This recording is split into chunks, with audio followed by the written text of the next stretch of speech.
સર્વે આત્મીયજનોને જય શ્રી રામ। આજે આપણે બધા વડોદરાના પોરમંડલ દ્વારા રાષ્ટ્રીય સ્વયંસેવક સંઘથી વિરાટ હિન્દુ સંમેલનના આ આયોજનમાં વિશેષ ઉદ્દેશથી એકઠા થયા છીએ। મળવાના 4 કારણો હોઈ શકે છે। એક સંયોગથી ક્યારેક કોઈને બસમાં મળીએ અને ટ્રેનમાં મળીએ અને પછી ભૂલી જઈએ। બીજું કર્મ સંબંધથી ઓફિસમાં, દુકાનમાં, નોકરીમાં કોઈ મળે ને પાછા થોડો સંબંધ રહે ને પછી છૂટી જાય। ત્રીજું હોય છે પ્રારબ્ધથી, માતા પિતા, ભાઈ બહેન, પુત્ર પુત્રી ઇત્યાદિ સંબંધો, પતિ પત્ની ઇત્યાદિ સંબંધો। અને ચોથું છે નિયતિથી, કે જે વિશ્વ કલ્યાણ કે રાષ્ટ્ર કલ્યાણ માટે હોય, કલ્યાણકારી ઉદ્દેશો માટે હોય। આપણે બધા એક નિયતિના મહાન ઉદ્દેશની અંતર્ગત એકઠા થયા છીએ। આ વિશ્વમાં 3 ઘટનાઓ પુનરાવર્તિત થતી રહેતી હોય છે। જ્યારે જે જન સમુદાયમાં શાંતિ હોય ત્યારે તે શાંતિને લાંબો સમય ધારણ ન કરી રાખતા કાંઈક ને કાંઈક પરેશાની પેદા કરે, અશાંતિ પેદા થાય। તે ઘર હોય, ગામ હોય, સમાજ હોય કે રાષ્ટ્રમાં હોય, તે અશાંતિને ઠીક કરવા માટે પછી ક્રાંતિ કરવામાં આવે। ક્રાંતિથી પછી શાંતિ સ્થાપિત થાય। શાંતિ લાંબો ગાળો ન રહે એટલે અશાંતિ થાય ને ફરી ક્રાંતિ। આ ક્રમ ચાલતો રહેતો હોય। મધુ કૈટભથી શરૂ કરીને આપણે અત્યાર સુધી આ ચાલતું આવ્યું છે। વર્તમાન કાળની સ્થિતિમાં જોઈએ તો આપણે કેટલાક અંશે શાંતિમાં અને કેટલાક અંશે અશાંતિમાં છીએ। વર્તમાનમાં આપણે આપણા બાળકો માટે કે આપણા માટે જ્યારે કેટલાક ફોર્મ ભરતા હોય તો અંદર લખેલું આવે કે રિલિજિયસ, તમારો ધર્મ કયો। તો આવું પહેલાં નહોતું। પહેલાં એક જ ધર્મ હતો, સનાતન। સનાતન એટલે જેનો આદિ ને અંત નહીં, તે સનાતન। તો આપણને થાય કે આ અંત નહીં તેવું કેવી રીતે કહેવાય? આદિ નહીં તે તો સમજ્યા કે પહેલેથી છે, પણ અંત નહીં તેની ગેરંટી શું? ભગવદ્ ગીતામાં ભગવાને કહ્યું, ધર્મ સંસ્થાપનાર્થાય સંભવામિ યુગે યુગે, કે જ્યારે જ્યારે ધર્મની હાનિ થશે ત્યારે ત્યારે હું આવીશ। તો તે કયા ધર્મની? તો સનાતન ધર્મની। તો તેવું કેમ? અને અત્યારે આટલા બધા ધર્મોના નામ છે। તેના ઇતિહાસમાં જઈએ તો કોઈ 2500 વર્ષથી શરૂ થયો, તો કોઈ 1400-1500 વર્ષથી શરૂ થયો, તો આમ અલગ અલગ તેના શરૂઆતના કંઈ કાલક્રમ છે। પરંતુ આપણા સનાતન ધર્મ તો કે આદિકાળથી છે। આ બ્રહ્માંડની રચના થઈ ત્યારથી જ જે વિશ્વ કલ્યાણના, વ્યક્તિ કલ્યાણના, પ્રકૃતિના કલ્યાણકારી મૂલ્યો છે તે સનાતન ધર્મ। પરંતુ આપણી સ્થિતિ તેવી છે કે આપણને પૂછવામાં આવે કે શું આપણે આપણા ધર્મ વિશે શું જાણીએ છીએ? આપણા ધર્મ ગ્રંથોના નામ કહો। આપણા 100 ગ્રેજ્યુએટ હિન્દુ યુવાનોને પૂછીએ કે તમારામાંથી કેટલા 11 ઉપનિષદોના નામ કહી શકશે? કાગળ પેન આપ્યા હોય ને કહીએ કે તમે 11 ઉપનિષદોના નામ લખી આપો। કદાચ એમાંથી 10 કદાચ લખી શકે તો ખરું, પણ આપણે તેમને કહીએ કે 11 એક્ટર એક્ટ્રેસના નામ લખી આપો, તો કે ગુરુજી 11 શું 25 લખી દઈએ। આપણે કહીએ કે તમારામાંથી યજ્ઞ કરતા કેટલાને આવડે છે? રામ યજ્ઞ કરતા હતા, કૃષ્ણ યજ્ઞ કરતા હતા, ભીષ્મ પિતામહ યજ્ઞ કરતા હતા, અર્જુન યજ્ઞ કરતા હતા, તો કે નહીં। દેવ પૂજન, દેવી દેવતાઓ માનો છો? તો કે હા સ્વામીજી। કયા દેવને? તો કે રામજી કે શિવજી કે માતાજી કે હનુમાનજી કે ગણપતિજી કે જેમાં જેની શ્રદ્ધા છે। શાસ્ત્ર વિધિ વિધાન અનુસાર પૂજન કરી શકો છો? 100માંથી કદાચ 10 નહીં। ગુરુજી દીવો પૂજા કરીએ છીએ પણ વિધિ વિધાનની ખબર નથી, તેવું કેમ? કાર ચલાવી શકીએ, બાઇક ચલાવી શકીએ, બધું તો આપણે આપણો ધર્મ કેમ ન શીખ્યા? આપણામાંથી આ વૃત્તિ ખતમ થઈ ગઈ છે। આપણે અત્યારે મુખ્યતઃ 2 ઉદ્દેશો માટે આપણે ચર્ચા કરીશું। જો ધર્મ સુરક્ષિત રહેશે તો રાષ્ટ્ર સુરક્ષિત રહેશે, રાષ્ટ્ર સુરક્ષિત રહેશે તો ધર્મ સુરક્ષિત રહેશે। નક્કી આપણે કરવાનું છે કે આપણે પોતાના માટે પોતાની બીજી, ત્રીજી, ચોથી, પાંચમી પેઢી સુરક્ષિત રાખવી હોય તો આ બંનેને આપણે સુરક્ષિત રાખવાનો પ્રયત્ન કરવો પડશે। કે જો આપણે અત્યારે સુખપૂર્વક જેમ બધા બેઠા છીએ એમ આપણી ત્રીજી, ચોથી, પાંચમી પેઢીએ સુખપૂર્વક બેસે તેવું ઈચ્છતા હોય તો 2 કામ કરવા પડશે, ધર્મ રક્ષા, રાષ્ટ્ર રક્ષા। પરંતુ વર્તમાનની સ્થિતિ શું છે? વર્તમાનમાં આપણામાં તે આગ ઓસરતી રહી છે અથવા ઓછી થઈ રહી છે, તો આપણે બધાએ તે આગ, તે વિશ્વાસ, તે પ્રબળતાને જગાડવાની છે. સનાતન ધર્મમાં મુખ્ય 3 દેવીની ઉપાસના જોવા મળતી હોય: સરસ્વતી, લક્ષ્મી અને કાલી. સરસ્વતી એટલે જ્ઞાન, લક્ષ્મી એટલે ઐશ્વર્ય અને કાલી એટલે બળ. જે વ્યક્તિમાં, જે પરિવારમાં, જે સમાજમાં કે જે રાષ્ટ્રમાં આ 3માંથી કોઈ એક શક્તિની પણ કમી થાય તેનું પતન થઈ જાય. આપણે વર્તમાનમાં જોઈએ તો આપણું કાશ્મીર, આપણે કહી શકીએ કે ત્યાં કોઈ ભૂતકાળમાં ક્યારેક કાલીની કમી થઈ હશે અને તેના પરિણામ આપણે ભોગવી રહ્યા છીએ. ઘણીવાર અંતરિયાળ વિસ્તારોમાં આર્થિક મુશ્કેલીમાં જીવતા પરિવારો, આપણે તેવા સમાચાર ઘણીવાર સાંભળતા હોય કે તેઓ ધર્મ પરિવર્તન કરી લેતા હોય, કદાચ ના સમજીને કારણે અથવા તો કોઈ દ્વારા તેમને મદદ કરી દેવામાં આવી તે કારણે. અને સરસ્વતી માતાનું આપણે પૂજન કરીએ, પણ આપણને પૂછવામાં આવે કે આપણામાંથી કેટલા વ્યક્તિ એવા છે કે જેને આપણા ધર્મના શાસ્ત્રો, ભગવદ્ ગીતા છે, દર્શન શાસ્ત્ર, 11 ઉપનિષદ, આ મૂળ પાયાના ગ્રંથો, નાના નાના પુસ્તકો છે, વાંચ્યા છે. કેટલા એવા સ્વામીજી જોયા નથી અમે કેટલાકે. તો આપણા ત્રણેયનું આપણા જીવનમાં અપનાવવું પડશે. સરસ્વતીના માટે આપણે તેવો પ્રયત્ન કરીએ કે આપણા ઘરમાં ભગવદ્ ગીતા, ઉપનિષદ, દર્શન શાસ્ત્ર હોય, આપણે તેનું વાંચન કરતા હોય, આપણા બાળકોને સંભળાવતા હોય, કે જેથી આપણે ને આપણા બાળકો, આપણી પેઢી ધર્મના નામે મૂર્ખ ન બને, સાચો ધર્મ પાલન કરી શકે. જે ઘર પરિવાર પેઢીમાં વર્તમાનમાં કેટલી મુશ્કેલી કેમ ન હોય, ભોજનની મુશ્કેલી હોય, વ્યવહાર ચલાવવાની પણ મુશ્કેલી હોય, પરંતુ જો તે સાચી રીતે ધર્મનું પાલન કરે તો ચોક્કસ માનું તે અને તેની પેઢીઓ સુખી થવાની. પરંતુ જો તે ધર્મનો ત્યાગ કરે, કેટલી ધન સંપત્તિ, સત્તા, સન્માન, સુખ સુવિધા હોય, પણ ધર્મનો ત્યાગ કરે પાછો ન અપનાવે તો દુર્યોધનની જેમ પતન થઈ જાય. ભગવાન કૃષ્ણએ દુર્યોધનને સમજાવ્યું કે તું ધર્મનું પાલન કર. દુર્યોધને કહ્યું, જાનામિ ધર્મમ નચમે પ્રવૃત્તિ. ધર્મ શું છે તે જાણું છું, પણ પાલન કરવા ઈચ્છતો નથી. જાનામ્ય ધર્મમ નચમે નિવૃત્તિ. અધર્મ શું છે તે જાણું છું, પણ તેને છોડવા નથી ઈચ્છતો. તો આપણે આપણા ઘર પરિવારમાં ધર્મ વધે તે માટે પ્રયત્ન કરવો પડશે. પણ આપણી સ્થિતિ શું છે? જન્મથી તો હિન્દુ છીએ, પરંતુ પ્રભાવિત બીજાઓથી થઈ જઈએ છીએ. તેનું એકાદ ઉદાહરણ કહું. આપણે બધા મંત્ર બોલતા હોઈએ છીએ, અસતો માં સદગમય, હે પ્રભુ અમને અસત્યથી સત્ય તરફ લઈ ચાલો. તમસો માં જ્યોતિર્ગમય, હે પ્રભુ અમને અંધકારથી પ્રકાશ તરફ લઈ ચાલો. મૃત્યુમાં અમૃતમ ગમય, હે પ્રભુ અમને મૃત્યુથી અમરતા તરફ લઈ ચાલો. પરંતુ જ્યારે આપણા દીકરા દીકરીનો જન્મ દિવસ આવે ને, ત્યારે આપણે ભૂલી જઈએ આ મંત્ર. તમસો માં જ્યોતિર્ગમય, હે પ્રભુ મારું જીવન પ્રકાશિત થાય, મારા બાળકોનું, મારું પરિવાર પ્રકાશિત જીવન જીવે. પણ દીકરા દીકરીનો જન્મ દિવસ હોય ને ત્યારે મીણબત્તી સળગાવીને તારા જીવનમાં અંધકાર થાવ. તમે જોયું હશે ને, કેટલાકે કર્યું હશે આવું. બોલો, આપણે અત્યારે શું કર્યું? દીપ પ્રાગટ્ય કર્યું.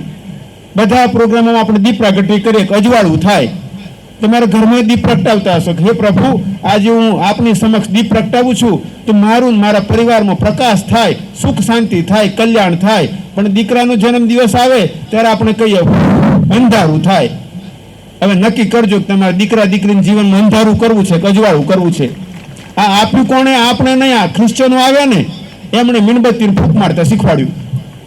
હવે આપણે એ તો દેશ છોડીને ચાલે ગયા ને આપણે આ પૂછડું પકડી રાખ્યું. હવે તમારે નક્કી કરવાનું કે તમારા દીકરા દીકરીના જીવનમાં અજવાળું કરવું છે કે આ પેલું ક્રિશ્ચનનું પૂછડું છોડ્યું છે એ આપણે પકડી રાખ્યું છે, તે પકડી જ રાખવું છે. પ્રયત્ન કરજો કે આનો ત્યાગ કરજો. આપણા ઘરમાં, આપણા પરિવારમાં, આપણા મિત્રોમાં, આપણા સગાવાલાઓમાં દીવા પ્રગટાવવાની સંસ્કૃતિ રાખજો. જ્યારે દીકરાનો 15મો જન્મદિવસ હોય એટલે 15 કોડિયામાં 15 દીવોટો મૂકો અને એક એક વ્યક્તિ એક દીવો પ્રગટાવે અને ભગવાનને પ્રાર્થના કરે કે ભગવાન એ દીકરાને સુખી રાખજો, એ ભગવાન તે દીકરાને સ્વાસ્થ્ય આપજો, ભગવાન એ દીકરાને દુનિયાની યાત્રા કરાવજો, ભગવાન એ દીકરો ધન સંપન્ન બને, ભગવાન એ દીકરો બીજાઓના માટે કલ્યાણકારી બને. એમ એક એક વ્યક્તિ એક દીવો પ્રગટાવીને આશીર્વાદ આપે અને દીવાને હોલવવાના નહીં, એને જાતે હોલાવવા જોઈએ. આ આપણી પરંપરા. પણ આપણે ભૂલતા ગયા, પ્રભાવિત થયા અને બીજાઓનું જોઈ જોઈને આપણને લાગ્યું કે આપણે ડાયા માણસ, પેલો સુધરેલો, ભણેલો ગણેલો સુધરેલો, એટલે એના બાળકોના ઘરમાં અંધારું કરવા માટે દીવાને ફૂંક મારે. એનું જોઈ જોઈને હું મારા બાળકોને અંધારું કરવા ફૂંક મારું. આપણે બદલાઈએ. બદલાજો, આજથી બંધ કરજો કે ઘરમાં આ થાય નહીં, થવા દેવાનું નહીં. બીજી કેટલીક બાબતો કહીશ. ધનની 3 ગતિ છે, દાન, ભોગ અને નાશ. આપણી પાસે માન લો 20 કિલો ઘઉં છે, તે આપણે ખાઈએ નહીં, કોઈને આપીએ નહીં, પડી રહે, બગડી સડી જાય, ફેંકી દેવા પડે, તેને કહેવાય નાશ.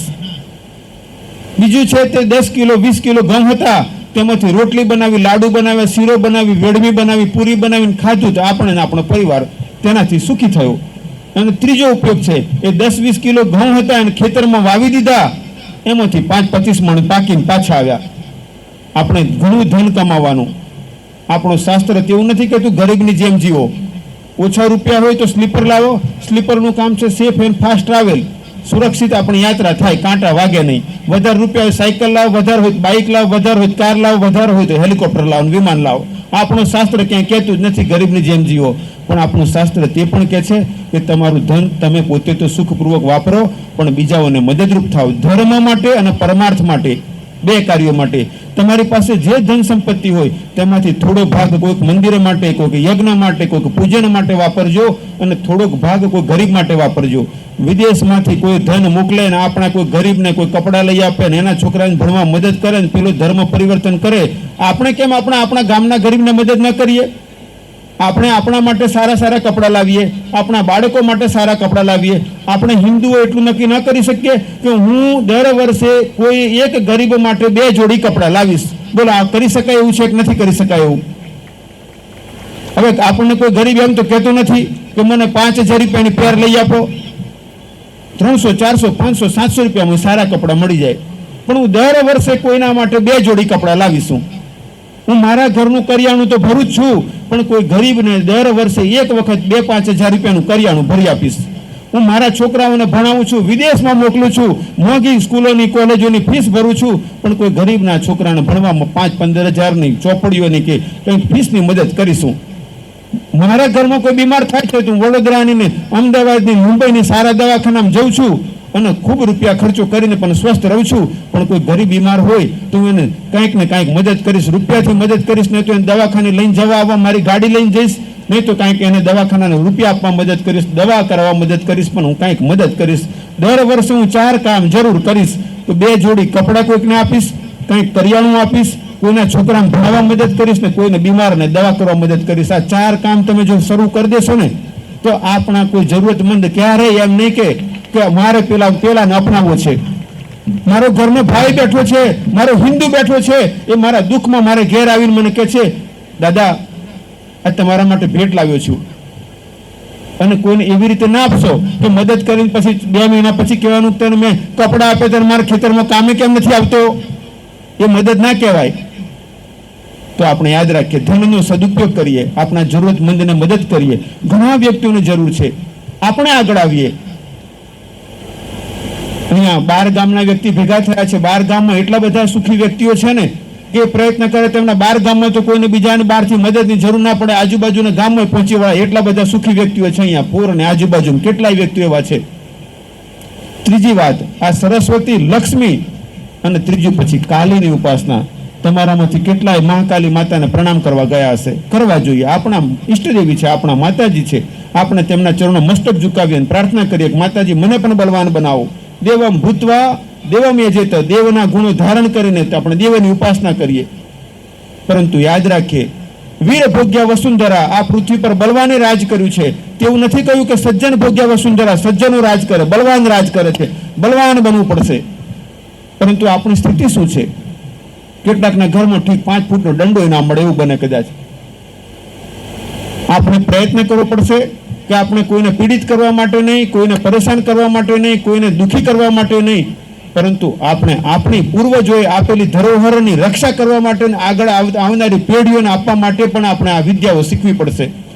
સ્વ સુરક્ષા, પરિવારની સુરક્ષા, રાષ્ટ્ર સુરક્ષા, ધર્મ સુરક્ષા માટે પણ આ શીખવું પડશે. એટલે આપણે માતાજીના હાથમાં તલવાર જોઈએ ને તો આપણે પણ તલવારબાજીની પ્રેક્ટિસ કરવી પડશે.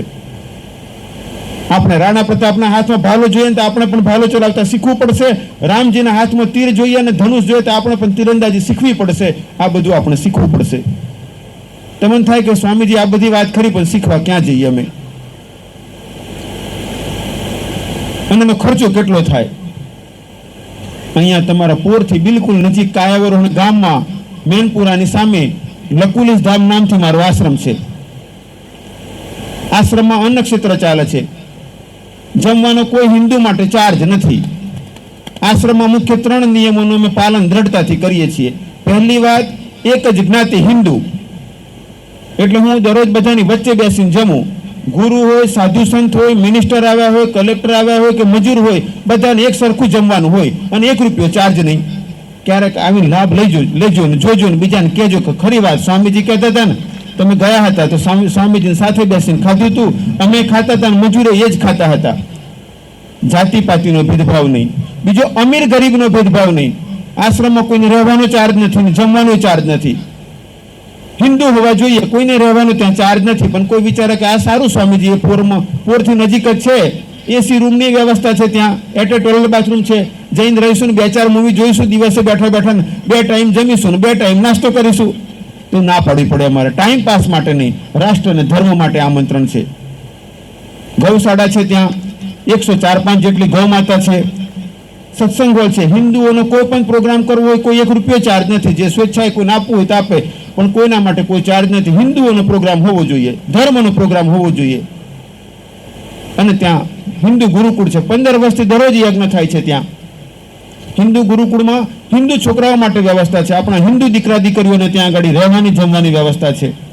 એસી ક્લાસરૂમ છે, એસી હોસ્ટેલ છે. આવું તો કદાચ તમને અહીં ગાડી પોરમાં જોવા મળવું મુશ્કેલ છે કે બધાએ ક્લાસરૂમ એસી હોય, હોસ્ટેલ એસી હોય, બધાએ સ્માર્ટ ક્લાસ હોય. ત્યાં ઇંગ્લિશ મીડિયમે છે અને ગુજરાતી મીડિયમે છે. છોકરાઓને 6ઠા ધોરણથી યુપીએસસીની ટ્રેનિંગ શરૂ કરી છે મેં. એટલે આપણે ઈચ્છે કે જો આપણા સગાવાલા કુટુંબો અહીંયા પોરમાંથી કેટલા કલેક્ટરો છે બોલો, આજુબાજુથી આપણા ઓળખીતા કેટલા કલેક્ટર બન્યા. આપણે અહીંયા ગાડી પાકા ગાડી કાંઠા ચડાવવા જઈએ, ગ્રેજ્યુએટ થઈને પછી કોચિંગ ક્લાસ શોધીએ. આપણે ત્યાં શરૂ કર્યું 6ઠા 7માથી છોકરાઓને ટ્રેનિંગ આપી. આપણા કોઈ દીકરા દીકરી કલેક્ટર બને, કોઈ કમિશનર બને, કોઈ આઈએફએસ બને, આઈઆરએસ બને, એની શરૂઆત ત્યાંથી કરી. છોકરાએ 5 વાગે ઉઠવાનું, 6 વાગે ધોતી જબ્બો પહેરીને યજ્ઞ કરવાનો, મંદિરમાં પૂજન કરવાનું, યોગ કરવાનો, માર્શલ આર્ટની ટ્રેનિંગ એટલે કરાઠે જુડોની પ્રેક્ટિસ કરવાની, તલવારબાજીની પ્રેક્ટિસ કરવાની, તીરંદાજીની, જેમ રામનું તીર ધનુષ છે એમ અમે ત્યાં તીરંદાજી શીખવીશું, લાઠી ચલાવવાની પ્રેક્ટિસ કરવાની, રાઇફલ શૂટિંગ રેન્જ બનેલી છે ત્યાં, તો બંદૂકની ટ્રેનિંગ આપીએ છીએ. ત્યાં ઘોડાઓ છે, ત્યાં ગૌશાળા છે, ઘોડાઓ છે. અમારા છોકરા છોકરીઓ ઘોડા દોડાવતા હોય, ઘોડેસવારની ટ્રેનિંગ આપવાની. તમને થાય ગુરુજી આટલું બધું શીખવાડો તમે, તો મોંઘું ઘણું હશે. કારણ કે એસી ક્લાસરૂમ, એસી હોસ્ટેલ, સવારમાં દૂધ અને ગરમ નાસ્તો, બપોરે જમવાનું, સાંજે નાસ્તો, પાછું રાત્રે જમવાનું, આટલું બધું ઘણું મોંઘું હશે. એક છોકરા પાછળ લગભગ 1,71,000 ખર્ચો છે. મેં 70,000 ફીસ રાખી. તેમાં કહ્યું જે હિન્દુથી 70,000 આપી શકાય એવા ના હોય 65 આપજો, 60 આપજો, 50 આપજો, 40, 30, 20, 10, 5,000, 1,000 નહીં તો શુભેચ્છા આપજો. પણ કોઈ હિન્દુનો દીકરા દીકરી ત્યાંથી પાછો નહીં જાય. રહેવાનું, જમવાનું, કપડાં, પેન, પેન્સિલ, ચોપડી, પિકનિક બધું ત્યાં છે. અને જો હિન્દુનું 3જું બાળક હોય તો એને 1 રૂપિયો નહીં આપવાનો. જો કોઈ હિન્દુનું 3જું બાળક છે, 4થું બાળક છે, આપે તોય નહીં લેવાના. અત્યારની આપણી સ્થિતિ જુઓ. આવું શા માટે? તમને થાય સ્વામીજી તમારા રૂપિયા ઘણા આવતા હશે. ના ના, તમારે ઘેર આવીશું દાન માગવા માટે, કાંઈક ટેકો કરજો. સંન્યાસી છું, ભિક્ષા માગીને વ્યવસ્થા ચલાવું છું, મદદરૂપ થજો. પરંતુ આવું કેમ? આવું શા માટે જરૂર છે? આપણા 35-36 ઘરનું આપણું ભારત દેશનું ફળિયું આ કે જેમાં 35-36 રાજ્યો, એમાં 9 ઘર સળગી રહ્યા છે. આપણા એક રાજ્યની અંદર આપણી વસ્તી છે 2.5%. 2.5% એટલે 200 વ્યક્તિ રહેતા હોય, એમાં 5 જ હિન્દુ હોય. બોલો, જીવવાનું કેટલું મુશ્કેલી થઈ જાય. એક રાજ્યમાં આપણી વસ્તી છે 2.75%. એક રાજ્યમાં આપણી વસ્તી 8.75%. 8.75% એટલે 100 વ્યક્તિઓમાં 8-9 માણસો હિન્દુ હોય. આવું ભારતના 9 રાજ્યોમાં સ્થિતિ આપણી આવી છે. પણ આપણે વિચારીએ કે આપણે તો સુખી છીએ ને, ભલે 9 ઘર સળગે છે, આપણે સુઈ જાવ, આપણે ઘેર આગ નથી લાગી, તો આપણે ખોટા છીએ. આપણે યાદ કરીએ, આપણા માટે મંગળ પાંડે લડ્યા હતા, આપણા માટે ભગતસિંહે બલિદાન આપ્યું હતું, આપણા માટે રાણી લક્ષ્મીબાઈ એમના છોકરાને પીઠ પાછળ બાંધીને લડાઈમાં ઉતરતા હતા, રાણી દુર્ગાવતી આપણા માટે લડતી હતી, શિવાજી મહારાજ આપણા માટે લડતા હતા, રાણા પ્રતાપ આપણા માટે લડતા હતા. આપણા માટે કેટલાય પોતાના જીવનના બલિદાન આપ્યા, કેટલા એના પરિવારોની જે કમાવા વાળો વ્યક્તિ હતો એ જ એનું બલિદાન થઈ ગયું. અને આપણે વિચારે મારે શું વાંધો, હું તો શાંતિથી ખાઈશ, સારું રહીશ, જેનું જે થવું તે થાય, આપણે ખોટા છીએ. જાગવું પડશે હવે આપણા માટે, આપણા બાળકો, આપણા પરિવાર માટે. તો આજે આ હિન્દુ સંમેલન છે એ આપણે ઊંઘતા છીએ એવું નથી, જાગીએ છીએ એને વધારે સમજદારીથી આગળ વધવા માટે છે કે આપણે બધા સાથે મળીને નિર્ણય કરીએ, આપણે સંકલ્પ કરીએ કે આ રાષ્ટ્ર અને આપણો ધર્મ, હિન્દુ ધર્મ, આપણો સનાતન ધર્મ, તેના માટે હું ઉત્તમ કાર્ય કરીશ. મારા ઘરથી શરૂઆત કરીશ. હું મારા ઘરમાં તેવા જે કામ કરું છું કે જે ધર્મથી વિપરીત છે તેનો ત્યાગ કરીશ અને જે આપણા ધર્મના કાર્યો છે તેને વધારીશ. મારા ફળિયામાં, મારા ગામમાં ધર્મના કામો થાય છે ત્યાં હું જઈશ અને સહયોગ કરીશ. જ્યાં રાષ્ટ્રનું કામ થાય છે ત્યાં હું કાર્ય કરીશ. એકાદ બે નાની વાત કહું છું. સ્વામી રામતીર્થ જાપાનમાં પ્રવાસમાં હતા. ટ્રેનમાં એક વ્યક્તિ બેઠેલા હતા. તે સોય દોરાથી ટ્રેનમાં એક સીટને સાંધી રહ્યા હતા. સ્વામી રામતીર્થે તેમનાથી વાત કરી પૂછ્યું, ભાઈ તમે અહીંયા આ ટ્રેનમાં કર્મચારી છો કે નહીં, હું તો આ ટ્રેનમાંથી આવતો જતો હોઉં છું, પરંતુ મેં ગઈકાલે કે પરમ દિવસે જોયું હતું કે અમારા જાપાનની આ ટ્રેનની એક સીટ થોડી ફાટી છે, તો મેં વિચાર્યું કે વધારે ન ફાટે એટલે આજે હું સોય દોરો લેતો આવ્યો છું, એટલે તેને ઠીક કરી રહ્યો છું, એટલે તે સુરક્ષિત રહે, લાંબો વખત રહે. પોતાના દેશ માટે આપણે આવું કરવું પડશે કે આપણે આપણા દેશ માટે આપણે જાગવું પડશે. નહીં તો આપણી સ્થિતિ કેવી હોય, એપાર્ટમેન્ટમાં રહેતા હોય ને દાદરા આગળ છે તો ભગવાનની ટાઇલ્સ લગાવવી પડે કે લોકો ત્યાં પાનની પિચકારી ન મારે. તમે જોઈ જશે કેટલાય વ્યક્તિઓ એપાર્ટમેન્ટમાં દાદરા પાસે ભગવાનની ટાઇલ્સ લગાવે કારણ કે લોકો ત્યાં પાનની પિચકારી મારતા હોય.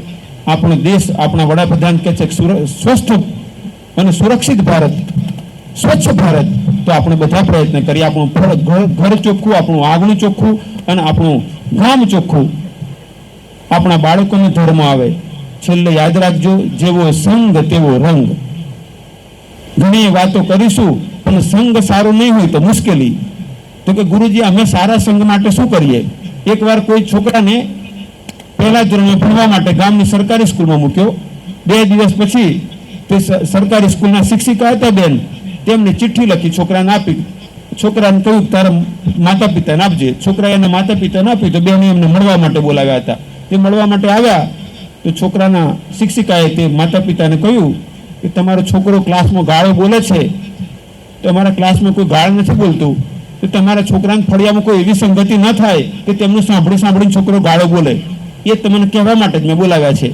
તો છોકરાની માં રડવા માંડી. તો પેલા શિક્ષિકા બેને કહ્યું, બેન તમે રડો છો કેમ? મેં તો તમને કહેવા માટે બોલાયા છે. બેને કહ્યું, છોકરાને પિતાજી જ ઘરમાં ગાળો બોલે છે. આપણે વિચારવાનું, આપણા બાળકોને આપણા ઘરમાંથી સંસ્કાર આપવાના. એટલે અંતમાં આજે અનેકો વાતો છે કે આપણે બધા સમાજમાં જાતિપાતિથી ઉપર ઉઠી અને મારો રાષ્ટ્ર ભારત, મારો ધર્મ હિન્દુ, હું તેના માટે કાર્ય કરીશ. હું કોઈને અપમાનિત નહીં કરીશ પણ હું મદદરૂપ થઈશ. હું મારા કુટુંબ પરિવારમાં ધર્મની રક્ષા કરીશ અને મારા કુટુંબ પરિવારો ભેગા મળીને સાથે ભોજન કરીશું, સત્સંગની વાતો કરીશું અને તેવો પ્રયત્ન કરીશું કે આપણા દીકરા દીકરી આપણાથી દૂર ન જાય. એમની સાથે આપણે હળી મળીને વાત કરીએ. આપણા ભારત દેશના આપણા નાગરિકો આપણી સ્થિતિ જોવા ઘણા 26મી જાન્યુઆરી 15મી ઓગસ્ટે ધ્વજવંદનમાં સલામી આપવા માટે પણ ના જતા હોય. હું મારા દેશ માટે કાર્ય કરીશ, હું જાગીશ. જે સમય વીતી ગયો છે તે વીતી ગયો, આગળ મારું પણ ઉત્તમ યોગદાન રહેશે. તો આજે આપ બધા અહીં આવ્યા છો આ હિન્દુ સંમેલનમાં. આપણે તેવું નહીં વિચારવું પેલો નથી કરતો એટલે હું ના કરું. આપણે તે વિચારવાનું કે હું મારાથી શરૂઆત કરું. આપ બધાએ ધર્મ માટે, રાષ્ટ્ર માટે, હિન્દુત્વ માટે પ્રયત્ન કરજો. અને અંતમાં આપ બધાને આમંત્રણ છે એટલે કુલિસધામમાં આવજો, નજીકમાં જ છીએ. ભગવાનને હું પ્રાર્થના કરું છું આપ સર્વેને ઉત્તમ શક્તિ, મતિ, પરિસ્થિતિ પ્રાપ્ત થાય કે જેથી આપ ઉત્તમ રીતે ધર્મનું પાલન કરો, સ્વકલ્યાણ સાથે સર્વ કલ્યાણમાં ઉત્તમ યોગદાન કરો. ઓમ ઓમ સર્વેનું મંગલ હો, સર્વેનું મંગલ હો, સર્વેનું મંગલ હો.